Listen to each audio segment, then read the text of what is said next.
In this example, which is problem 8 in your book, we have, again, our function is the independent variable sort of differs than what's on the right-hand side. But again, it's understood that here we first translate z into polar form, so r cosine theta plus I sine theta, or exponential form, which is r e to the I theta. In either case, it doesn't matter. We first extract r and theta from z, and however we like to write it, and they mean the same thing. And then we plug in those r and thetas over here on the right-hand side. So what we need to first do is we first need to write -2 as a polar form. So -2 has it's actually, I'm just going to write a little arrow here. That has modulus 2 and angle pi, or one of the arguments is pi at least.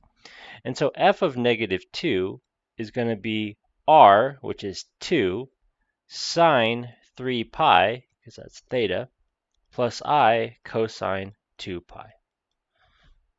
So that's twice, let's see, sine of 3 pi is actually 0. So that goes away. Cosine of 2 pi is 1. So we get I out of it.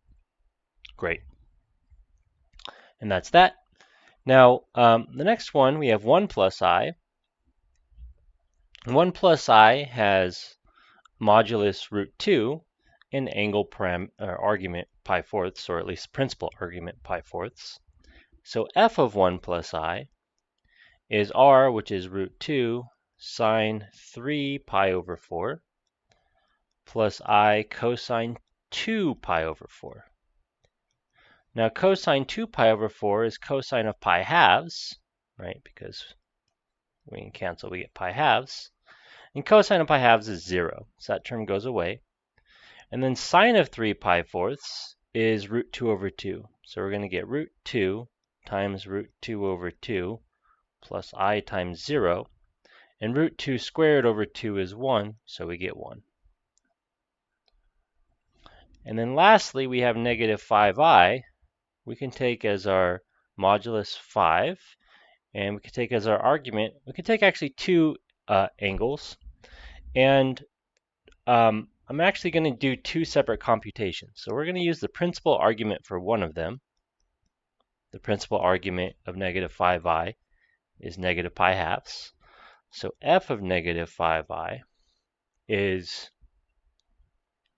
going to be r, which is 5 sine 3 times negative pi halves, plus I cosine twice negative pi halves.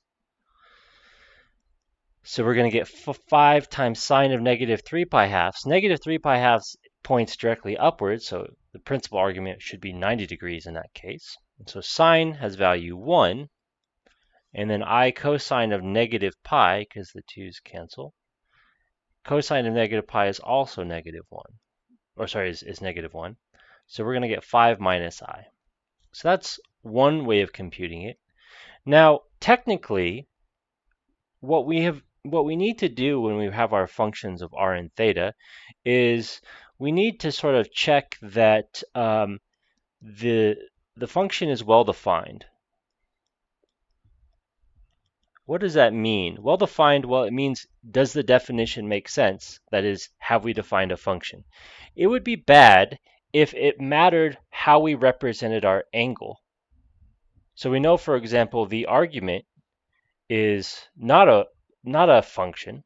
The principal argument is, but the argument is not a function because there's lots of different ways of representing theta. So you have the same complex number going to an infinite number of different outputs.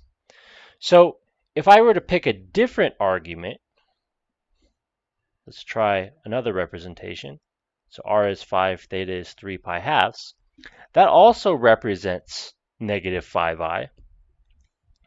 And we should, if f is well defined, we should get the same answer. So our r stays the same. It's still sine of 3 times our angle. And it's still I cosine of twice our angle.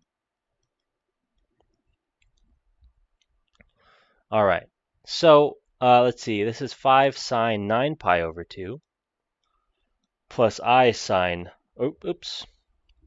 I cosine rather, of 3 pi.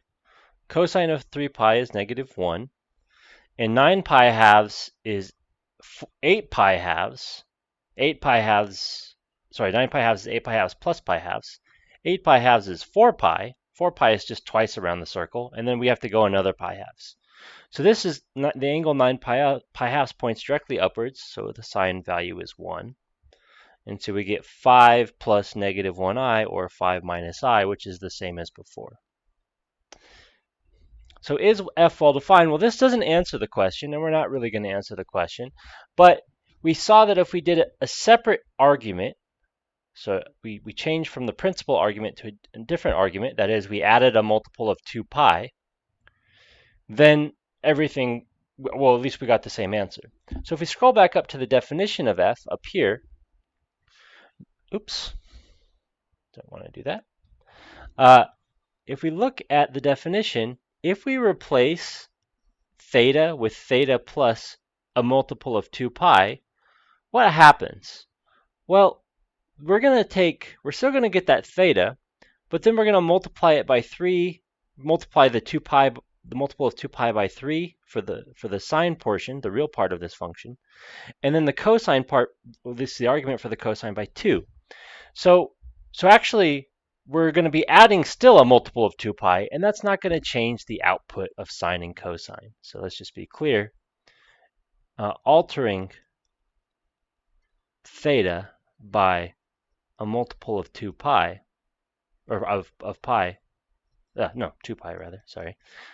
Brain's not working quite yet. Doesn't change the output. So this means we can use whatever angle we want, whatever argument we want rather, and the function is going to do the same thing for all of the different choices of argument. And so is f well-defined? Well, yes, and we could be a little bit more precise about this. The important thing to know is that multiplying by the 3 and the 2 isn't going to change your multiple of 2 pi. Something that would be bad to do would be to divide by 3 or divide by 2 inside of sine or cosine, because dividing, we saw with the roots example, the roots section in chapter 1, when we divide, we get sort of, we get a multi-valued function. But the multiplying by 3 and the 2 is perfectly okay.